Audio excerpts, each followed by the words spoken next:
মালিক জিজ্ঞাসা করে প্রতিদিন, বান্দা কি কারণে আমাকে ছেড়ে দিলা? হ্যাঁ, রাত 12টা বাজে তুমি ঘুমায় গেলা, মা ঘুমায় গেল, বাপ ঘুমায় গেল, বিবিও ঘুমায় গেছে, পাড়া পড়শি ঘুমায় গেছে। আল্লাহ বলেন আমি তো ঘুমাই নাই বান্দা, আমিও তো ঘুমাই নাই। সারাদিনে আমিও তো জগৎটা পরিচালনা করছি, তবুও তো আমার কোনো ক্লান্তি নাই, আমি তো ঘুমাই নাই। কেন ঘুমাই নাই জানো বান্দা? রাতের 2টা বাজে যদি তোমার পেশাব করতে হয়, রাতের 3টা বাজে যদি তোমার দরজা খুলতে হয়, তখন যদি তোমাকে উঠতে হয়, আর আমি যদি ঘুমায় যাই বান্দা, তোমারে চোখ মেলে দিবে কি?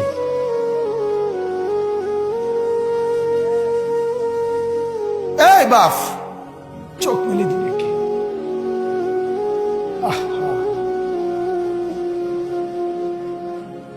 আল্লাহ আমাদেরকে মাফ করুন।